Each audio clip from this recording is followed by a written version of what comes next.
শ্রদ্ধার দৃষ্টিতে দেখতে হবে ইনশাআল্লাহ। যেই সমাজ মায়েদেরকে সম্মান করে সেই সমাজকে আল্লাহ তাআলা ভালোবাসেন। আর যে প্রবন্ধক সমাজ মাদেরকে সম্মান করতে জানে না, এই সমাজের মাথার উপর থেকে আল্লাহর রহমত হচ্ছে। আমরা কোনো কোনো জায়গায় দেখতে পাই, সর্বত্র না, কিছু কিছু বেবুজ লোক এই নির্বাচনের প্রচারণা চলাকালীন সময় আমাদের বোনদের, মাদের তারা সম্মান দিতে পারছেন না। বরঞ্চ তারা কোনো কোনো জায়গায় উন্মাদ হয়ে বলে ফেলছেন, এদেরকে যদি বুরকা পরা, নেকাব পরা, হেজাব পরা অবস্থায় দেখো তাহলে কাপড় তুলে ফেলবা। ইন্না লিল্লাহ। এরা কোন প্রজাতি? এরা তো মানব প্রজাতিতে থাকার কথা না, এরা তো অন্য প্রজাতি দেখতেছি। যারা ইলেকশনের আগে মাদের সাথে এই আচরণ করে, এই দৃষ্টিভঙ্গি করে, গায়ে হাত দিয়ে দেয়, তারা ইলেকশনের পরে কি করবে এটা বোঝা যাচ্ছে না। Morning shows the day. সূর্য যখন সকালবেলা পূর্ব প্রান্তে, পূর্ব দিগন্তে যখন উঠে, তখন সূর্যের উঠা থেকে পাওয়া যায় আজকের দিনটি কেমন যাবে। যারা এই আচরণ করছেন তারা বার্তা দিচ্ছেন, অ্যাক্সিডেন্ট থেকে তারা যদি সরকার গঠন করার সুযোগ পেয়ে যান তাহলে বাংলাদেশটা কেমন হবে। তারা মায়ের জাতির প্রতি কি দৃষ্টিভঙ্গি পোষণ করেন তা তারা প্রকাশ করে দিচ্ছেন। সম্মানিত ভাইরা, আপনাদেরকে অনুরোধ করবো না, আপনার ঘরেও মা আছেন, বোন আছেন, জায়া আছেন, মেহরবানি করে তাদেরকে সম্মান করতে শিখুন। আল্লাহ আপনাদের সম্মান বাড়াই দেবেন।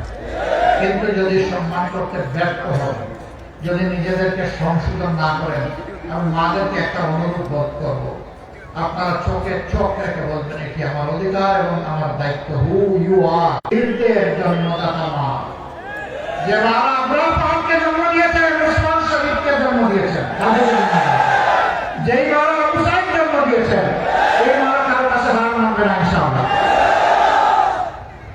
এরপরের কথা, কেউ যদি সংশোধন না হয় আর এই অপকর্ম অব্যাহত রাখেন, আমরা মায়ের সন্তানেরা গালে হাত দিয়ে বসে থাকবো। তবে আমরা ওই পর্যায়ে যেতে চাই না।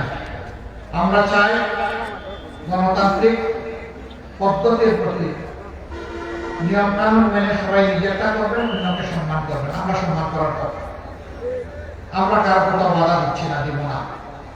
আমরা জনগণের উপর আস্থা রাখি, পূর্ণ আস্থা রাখি। মুক্ত মজলুম জনগণ ইনশাআল্লাহ আগামী 12 তারিখ সঠিক সিদ্ধান্ত নেবে।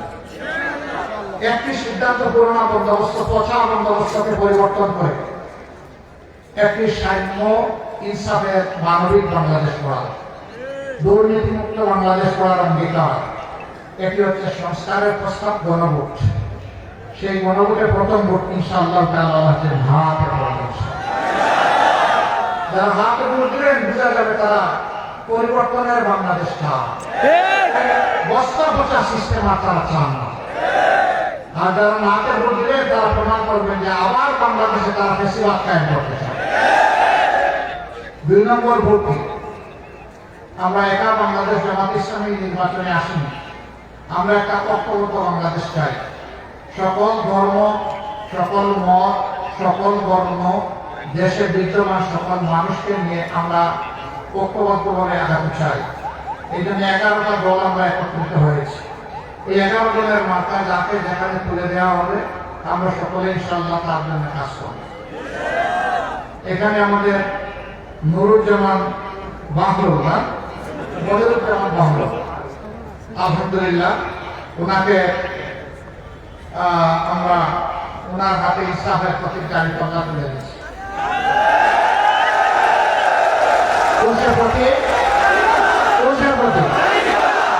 জুড়ে সুরে, একটু জুড়ে, 12 তারিখ সারাদিন ইনশাআল্লাহ বিজয় হবে ইনশাআল্লাহ। মাশাআল্লাহ, জাযাকুমুল্লাহ খায়রান। তাইলে 12 তারিখ ভোটও দিব, কেন্দ্র প্রাণ দিব, কোন দুর্বৃত্তকে ভোট চুরি করতে দেব না। ভোটের হিসাব নিয়ে ইনশাআল্লাহ বিইজনিল্লাহ আমরা বিজয়ী দেশ করে ফিরব। ফিরে ভালো করে উজু করে মহান আল্লাহর দরবারে দাঁড়িয়ে যাব, 2 রাকাত নামাজ পড়ার জন্য সেজদা করব। আমরা অস্ত্রবিজা চোখে এবং সেখানে সেজদা করে আল্লাহ শুকরিয়া দেব। আর তৌফিক চাইব আমরা যেন ন্যায় হিসাবে বাংলাদেশ উপহার দিতে পারি, আমরা যেন একজন মানুষের প্রতি বেহিসাবি না করি।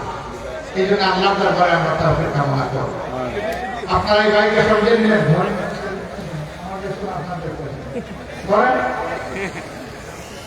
এই ভাইয়ের সাথে আছেন আপনারা,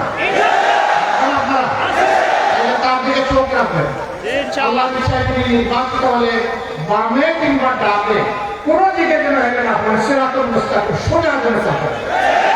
যদি চলে ডাইনে বামে ডান দিয়ে সোজা করে দেবে, এইটাই হবে তাকে সাহায্য করা।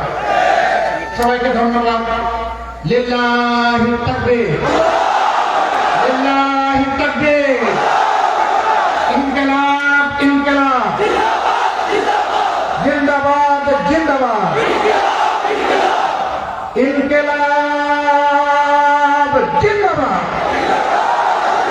আসসালামু আলাইকুম ওয়া রাহমাতুল্লাহ।